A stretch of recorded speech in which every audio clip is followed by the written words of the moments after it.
Hi, I am Dr. Loren M. Hill, your academic career coach.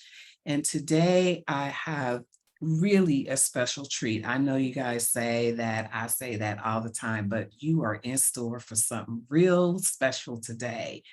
I have with me LaShaun Phoenix Moore, and she's based out of Detroit, but we met in another venue. We'll get to that in a little while. And she is amazing. She is a vocalist, a spoken word artist, an activist, cultural curator, and a wife, right? She is actually curating an event coming up later this month in July, and then she has things throughout the year. But she is just amazing. And as most of us are on summer break, enjoying some time in the sun and stepping away from our academic responsibilities, even if it's just for a weekend, I thought it would be great to have someone on who, at least in my opinion, can help to bring you some joy. She's brought me a lot of joy over the past 3 years that I've been associated with her. And, maybe this is something that might spark your interest. So, welcome, Phoenix. Thank you so much for having me, Dr. Loren. I really appreciate this opportunity. Yes, yes. So, now, let me just again let you all know that Phoenix is not affiliated with the Academy, in that she is not a faculty member, that sort of thing. But we met through a conclave, a gathering of women in STEM, and she was brought in by the organizers to give us a little bit of a like feeding our souls in a very Uh, surprising way. And so, Phoenix, tell our listeners, like, how did you find this gift that you had around spoken word artistry? So I started writing poetry at a very young age. I reveled in reading and writing because my mother was a very huge VC Andrews family trauma slash Stephen King lover. And I remember at a young age sneaking her books to read them and being curious about words and sentences and structure.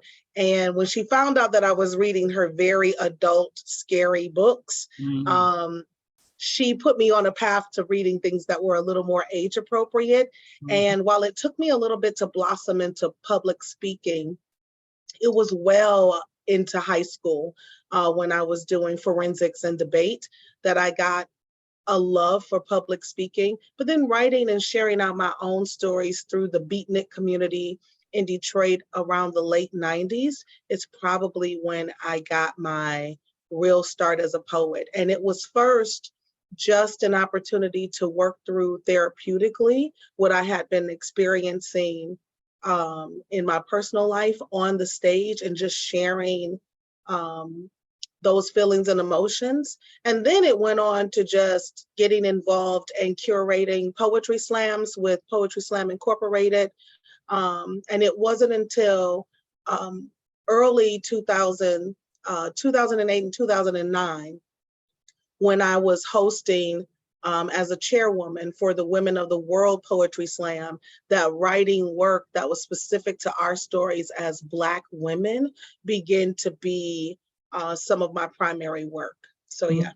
mm.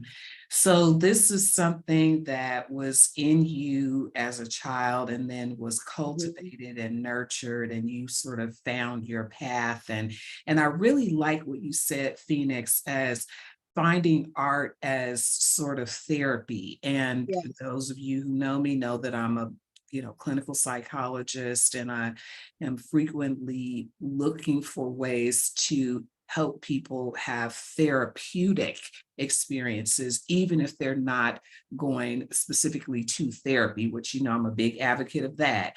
But Girl, me too. I Yes. mean, the writing is one thing, and enjoying Mhm. um, putting my thoughts down on the page, and even the performance portion of sharing some of those thoughts with others. While that is very powerful and therapeutic, I definitely insist, especially those who are women of color, to really consider getting a therapist just to get our head and our emotions checked out.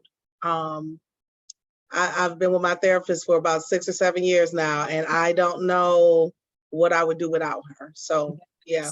Well, thank you for saying that. And I think that even in terms of people in the academy who are, really my primary audience, and other people listen as well. Sometimes people will say, oh, I'm fine. I don't really have any issues going on. But I think that stress is a big thing, and Mhm. you may be stressed and not know it. Stress is one of the number one killers of women, heart attack, Yes. stroke, high blood pressure. Well, the list can go on and on. And so for some people, the step may be doing something that is therapeutic. So that's a step. And then we can get to find Yes. a therapist or a peer counselor. But I'm a big proponent of talk to somebody, right? Agreed. Don't talk to somebody. And try to find something that brings you joy, right? So let's talk about the joyful experience of being in the presence of Phoenix, right? I know that as the person on the receiving end of your poetry and how it's very moving, and I can honestly say that I'm not one who's going to go to a poetry slam. I'm like, Right. I like it, it's great, but I'm not going to be like, for date night, babe, let's go to a poetry. But what I can say is, having heard you, I'd be like, I'm going to her poetry slam. Because it was very therapeutic, and I found a lot of joy in it. And I think, part of what I'm getting at is, for those of us who are in higher ed in the academy, we may not have the time or the inclination to do something different, right? And what would you say to those of us who are like, going, I'm not going to be intentional about going to a poetry slam? I would say that's fine. I too am not intentional about going to poetry slams. I am a poet. I curate poetry slams because that is what the Detroit artistic community enjoys. But when I think of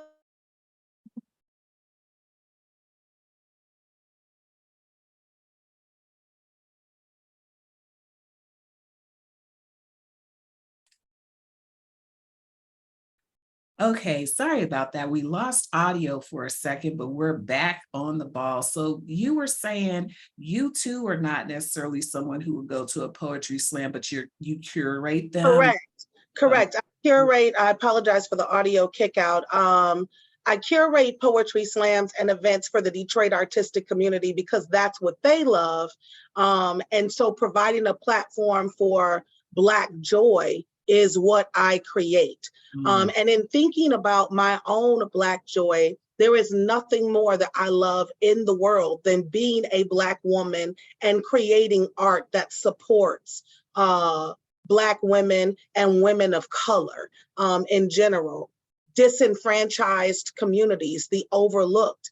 And even though we're glorious in academia, in corporate America, like myself, outside of my work as a poet, I'm a compliance analyst. So being able to use my critical thinking skills and bringing my creativity to the workplace, along with my DEI liaison work that I do for my job as well, my whole vibe is about communal joy, us having community, us having joy. And so poetry and poetry slams might not be your thing, and that's fine. It's my thing. I'll write about them and share that work with audiences as needed.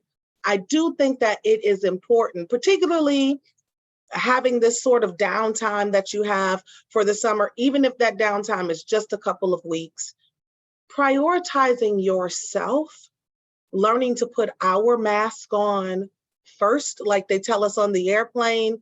If the cabin loses pressure, before you try to go and save everybody on earth, how about you save yourself first? Taking that into my life as a principle of prioritizing myself first so that I can always put my best foot forward for the people that are depending on me, for the community that depends on me, for the stakeholders that are waiting on me to make my next move so that they can move forward themselves. I have to prioritize that by making sure that I'm mentally well. I've been on a health journey for the last 6 months that has been transformative in terms of discipline and how I prioritize my time and myself, getting up to work out an hour, 90 minutes a day, focusing just on what La Shaun needs first has been a game changer in how I go out into the world, how I show up for other settings. Taking that dedicated time to myself has also given me communication tools on how to tell others how to be there for me. I recall a time in my life, which often as women we've struggled with. We're wearing so many hats. We're balancing so many different kind of jobs and so many different roles that we play in our lives that sometimes putting ourselves last on the list felt like a badge of honor. And it was a badge of ridiculousness for me because I was getting crumbs while people were feasting, literally feasting off of what I brought to the table. I would be bringing a whole turkey, dressing, macaroni, yams, and I would be walking away with whatever was left on the floor with the dog and complete and total fatigue. There needed to be a shift in that. And then I would look at my community, my loved ones, my tight circle, and say, all of you all see me starving and none of you will feed me. And the responses that I got back from people who love me well is, one, we always thought that you were okay because you're always okay. You never spoke up to say what was wrong or if you needed anything. You seem to be an avid people pleaser and that our joy mattered more than your joy. So we just assumed that because you were pouring into us, you were pouring from a very full cup. God designed us to live in overflow, but in that overflow is where we're supposed to be supporting and loving people. We're supposed to be full. We're not supposed to be half empty. And so finding things, knitting, writing, biking, singing, karaoke, going out with your girlfriends, exploring the world, travel, being a beach bum, whatever it is, leaning into something that brings you complete and total pure bliss, and that's time that you've taken and put to the side just for you, I think is vital to a balanced lifestyle. So let the church say amen. So here's the other thing that I would add to that is I love, something I'll add to it, but something I want to point out and bring our listeners back to is you are a compliance officer and you deal with DEI issues. So first, those are some very weighty things, right? Compliance and, she's coming in here to tell us what we did wrong, or maybe what we did right, which maybe you did or you didn't. And then DEI, okay, you're out of compliance with this, or you need to help this. So a lot of what we're talking about is, with the balance of finding the joy is the left brain, right brain, right? So we want to really think about bringing both sides of the brain together, because when you engage both sides of the brain, you really are integrated and integrating all pieces of yourself. Yes. And having that as one of your goals, right? You got to start somewhere, right? And or you don't have to, because we're all grown, but I recommend that you do. And let's hope that you're able to explore some of these things outside of the times of stress. Now, let's not forget, we have just dealt with 100-year pandemic and it's not completely over. But one of the people that comes to mind immediately, because you said knitting, was Mrs. Michelle Obama, who Mhm. learned how to knit during the pandemic because she was saying, if I could just control this one stitch and complete it, then that's what I can work on. And Yes. who would have thought that her and all of her skill and fabulousness was taking the knitting? But I'm like, I'm not mad at you, sis. And I'm not mad at you for acknowledging that this was a stressful time, regardless of the politics and all of that. It's Correct. still a stressful time. And so people, were the politics, one thing, but we were in a pandemic, right? So we're losing people left and right, but what can you control this one stitch? Or, I think that as I speak with some of my colleagues and friends and even some of my clients who deal with depression and anxiety. And so one of the things that can happen is you can just feel like I'm going to pull the covers over my head and not get out of bed, right? And that's safe because I don't have to deal with the scary world out Mhm, there, mhm. and I'll just sleep my way through all of this is going on. But if you could at least get up and make your bed, there's a Yes. commencement speech that went viral about get up, make your bed. If you've done that one thing that day, you've already accomplished something. If you take up knitting and you do the one knit, or if you get a box of colored pencils or crayon and you just start scribbling something, Yes. outlet. And so I think that what you're saying in terms of engaging yourself, your senses somewhere in that creative space, and making sure that you are putting yourself first on that list. Those are ingredients that will help with your well-being, that will Yes. make you happy and healthy so that you can present to the world. Long term too. I mean, in considering your total well-being, that was one of the things when I had a chance to speak. This was my first time, my first year doing it in person at the Women of Color Conclave. Most of that time has been spent in the panorama. Just we're online and we're navigating emotionally through it. But actually being able to be there in person, one of the things that I stressed highly was making sure that in prioritizing ourselves, meaning taking ourselves from the bottom and the middle of our list and putting ourselves at the top of our list first and work from the top down, also remembering to prioritizing joy, to prioritizing play. We real serious Mhm. all the time. Yes. Life is serious, work is serious, everything is so serious. Prioritizing play, Mhm. prioritizing joy helps with a well-balanced life. We've been taught by this country to work, work, work, work, work, work. Like that's it. We got to work. And we watch enviously as we see other people lean into respite. Like it must be nice to go on vacation for a week.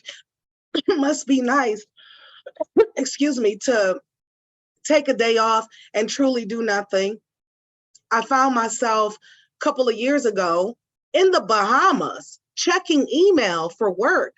Girl, if you don't take a step back and just lean into this view, lean into the sun, let it kiss your skin, go out and do a different activity, taste a different food. So I would insist, take the cooking class that you've been thinking about for 29,000 years. You've been burning food forever. Take the cooking class. You're curious about painting. Grab a girlfriend, go with painting with a twist, take a bottle of wine, lean into play.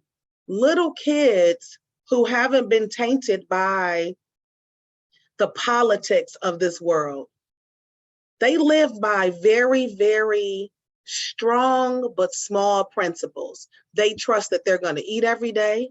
They trust when they close their eyes at night and they make a wish for the bike that they want to ride for their birthday, that it's going to come to them. They don't even know that they're already manifesting. They've left little secret trinkets around so that you will know the exact bike that they want to get. And when they wake up on their birthday, they're surprised when they open it up that the universe, i.e. mom and dad or friends or family, have delivered the thing that they wished for. They're overjoyed. They trust the process. They believe in magic. They go out and they play. Finding new friends to play with is as simple as bumping into somebody different than them and just having a conversation or a shared joy of playing in dirt or going down the slide. They don't go through or make people go through all of the hoops that we as adults have made people go through. And so sometimes it's cool to just go back to the basics, letting our general curiosity lead us into spaces that we wouldn't have normally gone into. So I found myself in a room with some of the most brilliant women in the world, wondering what my hippie self could even offer them, only to find out at the core of all of that academia, at the core of all of that combined brilliance, was still women looking to play, looking to be told that they can take a breath and relax, looking to be reminded that it's okay that they are a whole person and not just the one hat or the dozen hats that they're wearing in that space at the time. So I just think that remembering to prioritize yourself and prioritizing play and really leaning into that, like being super intentional about making you and what makes you joyful a priority, is going to be vital. The pandemic, if it did nothing else, it locked all of us inside for a little while to deal with what we haven't been dealing with ourselves. All of that quiet time made us examine who we are and who we are not. What are some things on the who we are not side that we've been curious about exploring? Lean in, see who that person is. See who is the person who would love to skydive. What it would really feel like to do it. You're like, Shay, I'm a phoenix in name, still a little scared of heights. However, I love boat rides. Yes. Leaning into a catamaran ride, going on a sunset cruise. I didn't know that I really dug that. I knew I was curious about it, but I didn't know that I really dug it until I just put my foot out there and just did it. Take risk. We take all kinds of powerful risks, powerful play moves in our everyday corporate and academic life. Take some of those same risks for joy. Take some of those same risks. I love that. So we need to play more. We need to lean in. We need to shed some of that, stuffiness or workplace mask, if you will. Yes. And just have some fun. And so I was like, yes, yes, yes. And then you said skydive. I was like, no, You're no. like, no. It's a few things that I'm going to do. And it's a funny story of my nieces. Every year we go on an Auntie Ren vacation. And I'm like, just tell me where you want to go. And we're going to go. We're going to have fun, because I didn't have an auntie growing up, a birth auntie growing up, but I was like, I'm gonna be the auntie that I never had, right? I had uncles, but so we just do whatever. And so one year I said, well, where do you want to go? They said, let's go to San Diego. So there's a big zoo there, so research zoo, and they have a wild animal park and all of that. And one of my nieces wants to be a vet. So she was looking at some of the things that you can do, and at the wild animal park you could zip line. And so she was like, ooh, we could zip line. I was like, no, we're not doing that. We could and we can do a whole bunch of other stuff, but here's what we're not going to do, right? You know how we are. We're like, here's what we're not going to do. Right. So I was like, we could get on this, we could spend the night at the zoo, we could do all of that stuff. We can go. We can even touch slimy stuff, but what we're not going to do is get on that thing to go across. No. And so but the funny thing is, I will go in hot air balloons. I love them. Oh, so fun. And Girl, one you don't go on a zip line after going in a balloon with literal hot air in it, like fire over your head. that was fun. So we all have artworks, right? Yes, I love it. I love it though. And so it's all about fun. And I think that, in higher ed, a lot of times we are grinding and even Yes. other areas, but the research, the grant, the deadline, the portfolio, the tenure, you And know, the pressure to sure, have that brilliance all day long. Like you, I mean, the mask of brilliance. You all, and you're absolutely brilliant, but the pressure to be brilliant and then to become more brilliant and not relax. right. And Yeah. not be fully human, right? Yes. Because there's this idea about what it means to be a PhD or what it means to be having received X millions in grants or have this patent or, Yes. that. And so people see that side of you, and then you sort of grow into that identity. And then there's no room for you to go skydiving, bungee jumping, zip Yes. or any of that, because the minute you think about it, you have 50 other responsibilities that you got to be back and work on Monday that you can't be thinking about that. And so that is part of the reason why I was very intentional about bringing you on to Mm. really, kind of snap us out a little bit to have an idea of, yes, I want you to promote. Yes, I want you to stay in higher ed. I want you to do all these things. And you see all these ampersands around my office. Yes, I love it. I want you to, you don't have to be one or the other to be fully Yes. integrated. You could have both of these. Yes, yes, you are. I love, and you are a whole person. You are a brilliant scientist, brilliant educator, brilliant researcher, and a joyful person, and the happiest auntie on the planet, and someone who enjoys bungee jumping or wine tours or whatever. Like,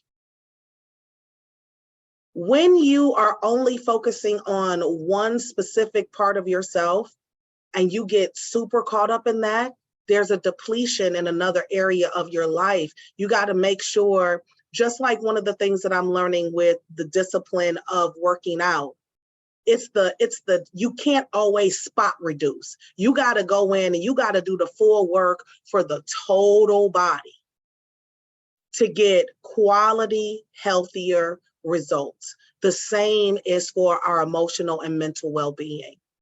Yes, and I really appreciate that, because when I'm working with people on their career and advancement, I say to them up front, yes, I'm coaching you on this very specific part of your life, but that is one part of your life. So I integrate a balance wheel where you Yes. at, okay, this is career, and even career, this is a job, right? It's a job that you have now. It may not be the job you have 5 years from now. This is Yes. a relationship. This is, a workout plan. This is a spiritual community that you're with. And so as you're navigating all of those spaces and trying to balance them, believe me, wherever you have a deficit, it's going to show up. So if you have Every time. attention to your family, they're gonna let you know something about it, right? Yes. So yeah, I just think that finding balance, I think it's so beautiful that you've created this opportunity, not just for me to come on, but that you care so much about your community and your listeners, that making sure that their total wellness is something that you take into consideration. You all are whole, incredible, amazing people. Go outside and play. Go outside and play. Well, I think on that note, we are going to have to end right there, because go outside and play Go and find outside and play. joy, and your play is whatever it is. And I would say, just like with kids, kids play with a bunch of different toys so they figure out which one they like, right? Or which thing that they want to do. And so incorporate that into your finding play joy strategy. Yes. Do different things. And even when you find something that you're like, ooh, this is my thing, I'm gonna challenge you to find another thing because there's something special about variety. Yeah. So thank you so much for being my guest today, Phoenix. I so appreciate our connection and what you offer, not just to me and my friends in the society, but to the world. You Thank you are so much, such sis. a gift. And I said to you, publicly, and then I whispered to you again that you really are a force of nature. And I don't use that lightly. And I hope you know that you are loved and appreciated. And I'm so happy that you were able to make time in your busy schedule to be with me and my audience today. Thank Thank you. you so much. Looking forward to many more opportunities to collaborate and hopefully a really lifelong time of friendship with you. Thank you so much, Doctor. You are so welcome. So once again, I am Dr. Loren M. Hill. I am your academic career coach, and here's to your continued success.